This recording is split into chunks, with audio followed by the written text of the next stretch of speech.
wasn't this news released? Because it would create public hysteria. There would be an absolute panic. Yes, I suppose you're right. There'd be riots in the streets. It would make an invasion from Mars seem like a Sunday school picnic.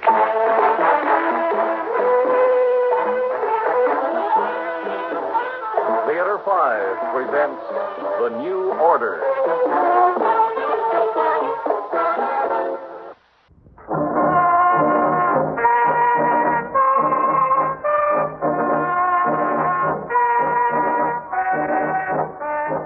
Come into my office, gentlemen.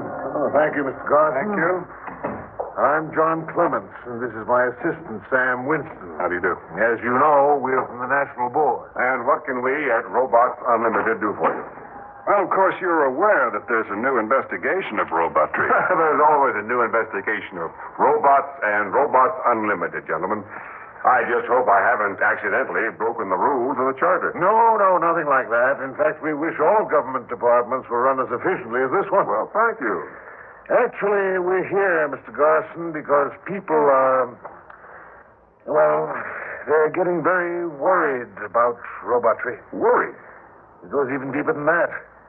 They're afraid of the newest robots. Well, there's no reason to fear robots. I doubt we can convince people of that. At one time, a robot was a mechanical man with flashing lights for eyes, antennae for ears, and, well, he was obviously a robot. But now you can't tell a mechanical man from a human, except through dissection. No, there is another way, gentlemen. A robot is different from a human being because it does not know how to hate. And most important, it cannot bring harm to any human. Now, this is an integral part of the robot makeup. In fact, it's the first law of robotics. And that's precisely why we're here, Mr. Now, excuse me. Yes, Garson here. Mr. Garson, Adam C. is ready for testing. Have Adam C. wait, please. Yes. Gentlemen, would you like to see an interesting test? What kind of test? Well, Adam C. is an R4 robot. I thought all R4s were supposed to be destroyed. Yes, that is, the charter states that when a robot type becomes obsolete, it should be destroyed. Why hasn't that been done? Well, the charter also gives a time limit for possible modification. So I've been working on the R4s. You see, there are two basic differences between the R4s and the R5s. The R4 voice was metallic, and it had a sort of built-in echo. But the R5 voice is as human as yours or mine. The other difference is, well, I'll call it the nervous system, connecting the brain to the voice box. Well, in the R4, the working of the brain was not attuned to the voice box. The R4 could solve problems, but could not transmit the answers vocally. This, of course, made the R4 a worker with a very limited capacity and range. The R5, however, solves problems and then gives the answers.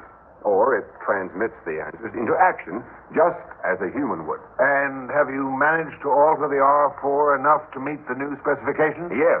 Adam C. will be the 15th XR4 I've tested. The others have all met the new specifications. According to the terms of the charter, if Adam C. passes his tests, I'll have the right to modify all other R4s. There's a total of 528 of them. Well, gentlemen, would you like to see the test? Yes, I would. Yes, so would I. Good. I'm sure you'll find it quite absorbing. Oh, please send Adam C. in.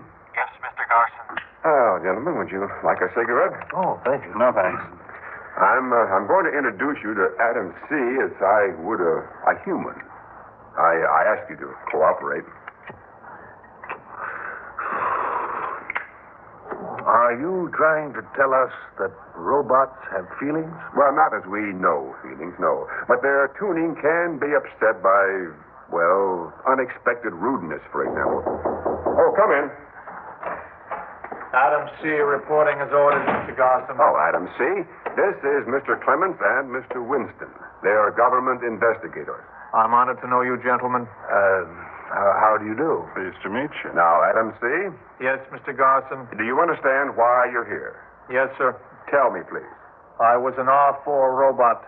You have had me modified to meet the specifications of the R5 robot. If I do not meet all the specifications, I will be destroyed along with all other R4 robots. All right. Now, the first test is memory retention. Now, I'm going to open this book. You will read the page on the right-hand side. You will have only 3 seconds. Ready? Yes, Mr. Garson. Start reading. All right, now. Adam C., in your opinion, what kind of book is this? It seems to be a work of fiction. Now, be more specific, please. I cannot be more specific, Mr. Garson. It seems to be a work of fiction. However, it could also be a biography, or it could be history done in a fictional style. Very good. And now I want you to read from memory the 19th and 20th lines on that particular page. The lines are a piece of dialogue. Quote, I don't like the idea of Ferguson and Martin meeting as equals, Kramer declared, adding in a low voice, their ideologies are simply not compatible, unquote. Fine. And now, gentlemen, would you like to see the page? Yes. All right. Now, here's the book, Mr. Clements, page 47. Oh, thank you. Now, let's see. That's right. Count down to the 19th line. I think you'll find that Adam C. read word for word that line and the one that follows. Huh. You know, this is amazing. It's not just amazing, it's completely incredible. Incredible? No, Mr. Winston. You see, the robot brain is uncluttered with irrelevancies. What's the next test, Mr. Garson? Mental arithmetic. May I give Adam C. the problem? Oh, by all means, please do. Can I have that piece of blank paper on your desk? Oh, surely. Here you are. Thank you. Adam C., Yes, Mr. Clements. I want you to solve this arithmetic problem for me. Yes, sir. Multiply 7,927 by 4,684. And then I want you to divide the total by 424. That is the problem, Mr. Clements. Yes. The answer is 87,570, plus the fraction 97/106. Well, Mr. Clemens, I haven't figured it out for myself yet. well, I'm sure you'll find that Adam C.'s answer is correct. Well, here's the total of the multiplication. 37,130,068. Correct, Mr. Clements. You can prove the answer quite simply by... Yes, I know how, Mr. Garson. Well, Adam C., if Mr. Clemens finds your answer to be correct, you may return to the waiting room for further instruction. Yes, Mr. Garson. Well, the answer is correct, all right. That'll be all, Adam C. Goodbye, Mr. Garson. Gentlemen, being with you has been a pleasure.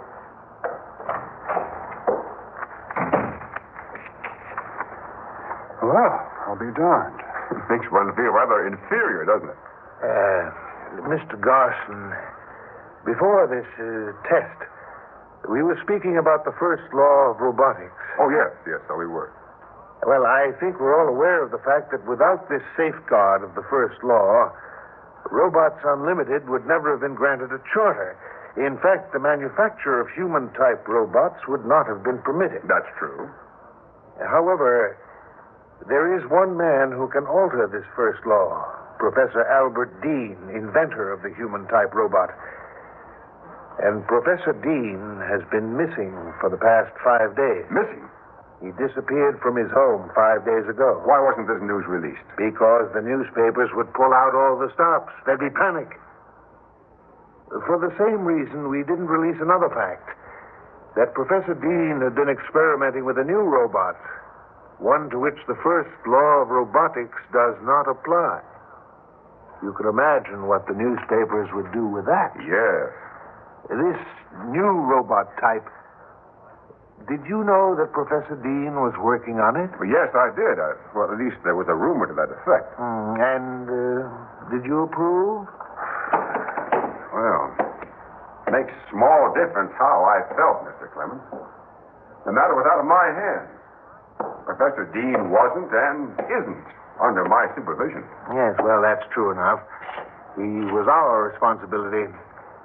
Mr. Garson, you were selected as general manager of Robots Unlimited because of your excellent record in government service.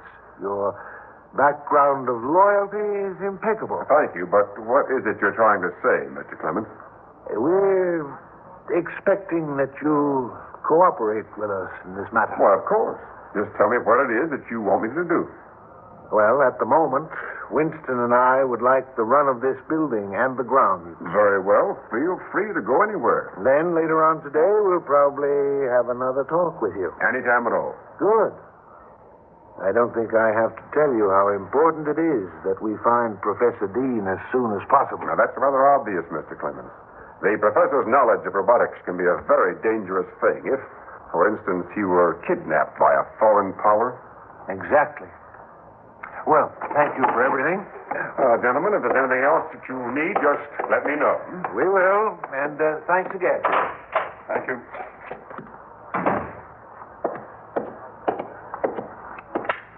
Garson here, calling Frank B. This is Frank B., Mr. Garson.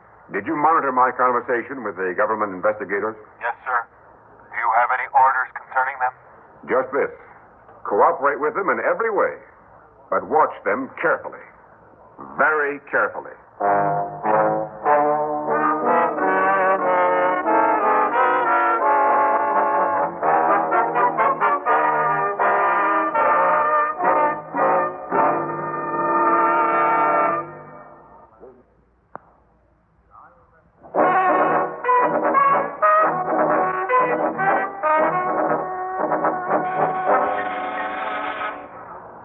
Yes, Garson here. Frank B. reporting, Mr. Garson. Investigator Clements has found his way into the corridors beneath the building. He is now in the restricted area. What are your orders? Have some R5 standing by. I'll take care of this myself.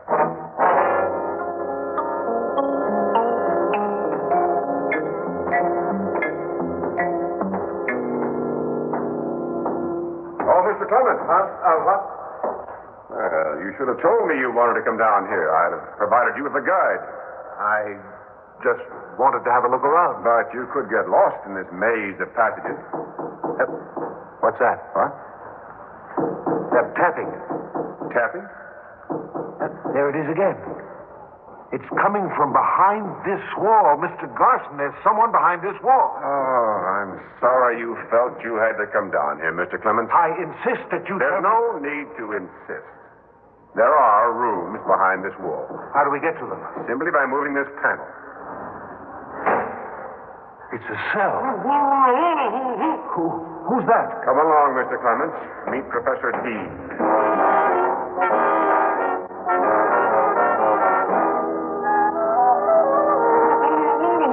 As you can see, the professor is unharmed.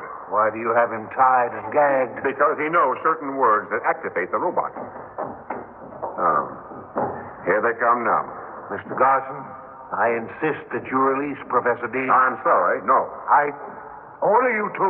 Come now, put away that gun. What do you want us to do, Mr. Garson? Take Mr. Clements to a cell. No, they can't carry out that order. Why not, Mr. Clements? Because of the first law of robotics. Robots aren't permitted to harm humans. But they don't intend to harm you. Hey, let me go. See? They're gentle, but very strong. Take him away, please. You'd better have a good answer for all this, Garson. Well, I think I do.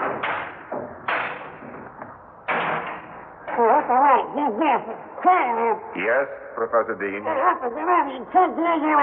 believe me, we don't enjoy keeping you prisoner, and we'll set you free just as soon as you change your mind. No. Well, I'm a patient man, Professor. The emergency alarm. Mr. Garson, please come to your office.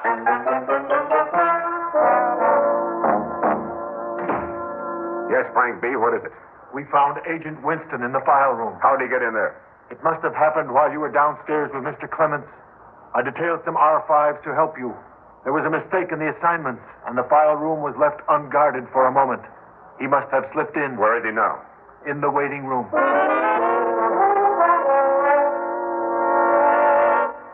Mr. Garson, I think you better tell these robot friends of yours to let me go. I'm afraid that's not possible, Mr. Winston. Look, the kid gloves are off.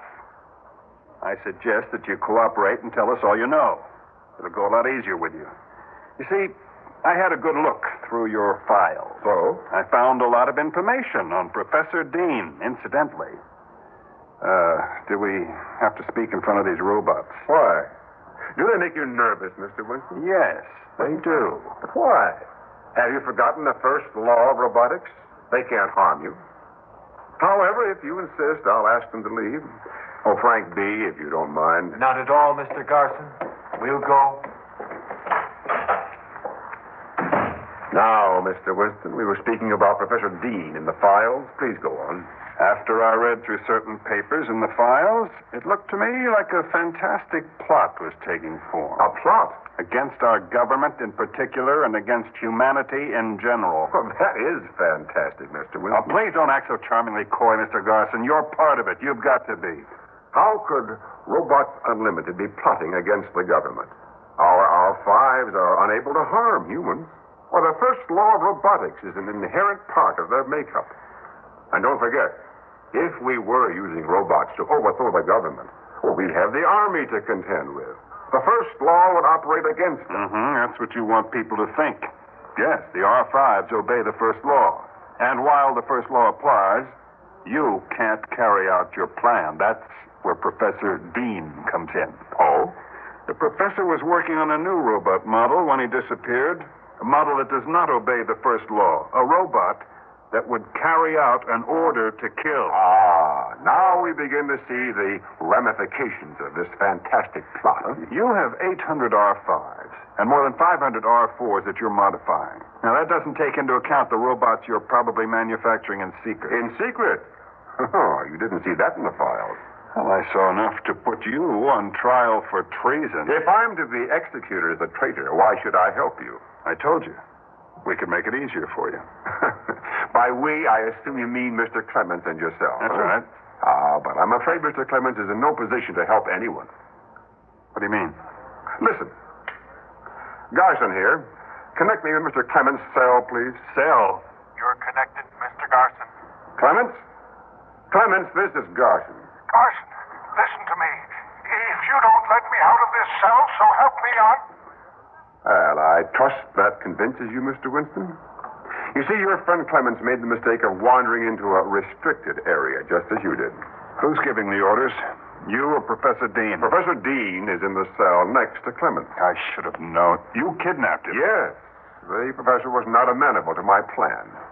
You see, Professor Dean not only made a robot that did not obey the first law, but in doing so, he found a way to nullify the first law in other robots. And has he told you how to do it? He can't have. Not if you've got him in a cell. He will. And then I'll nullify the first law in all robots.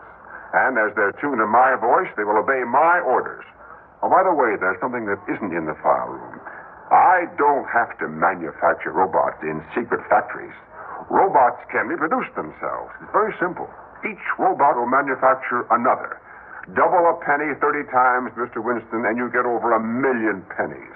In no time at all, I'll have a huge army of indestructible machines. What's happened to you, Garson? No one in government service had a better record than you. You were the last man we thought would turn true. You don't know me very well, Mr. Winston. That's just about the biggest understatement I've ever heard.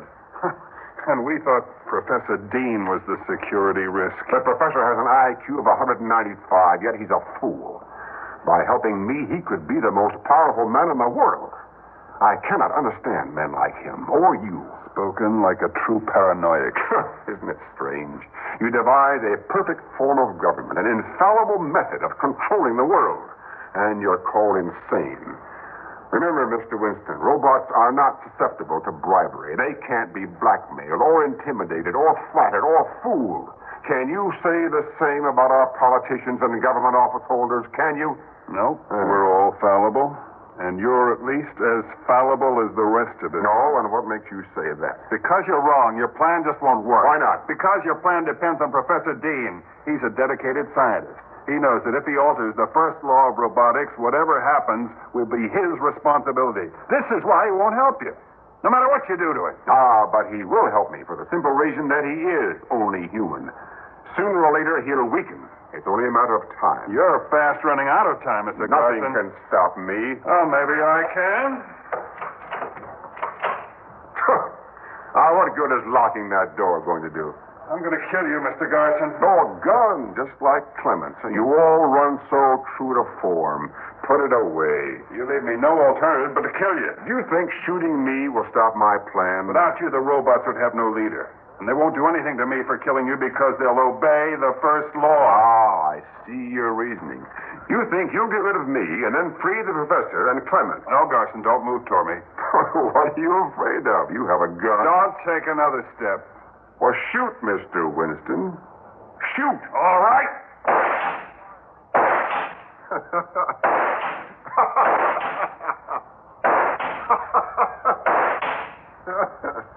I hit you with every shot. Everyone. You must be. A robot? Yes. Yes, I am. You see, the real Garson is dead. I had my face made in his image. When you and Clements are dead, two robots will be made in your image. The same thing will ultimately happen to the professor. That's my real plan, Mr. Winston. Robots won't have to fight the Army or anyone else. We'll just step into your shoes, each and every one of you. But you haven't found a way to nullify the first law yet. Not yet. Until you do, a robot can't kill. It must obey the first law. All but one robot, Mr. Winston. The one Professor Dean made just before he disappeared. The robot to which the first law of robotics does not apply. You're... Yes. I am that robot, Mr. Winston.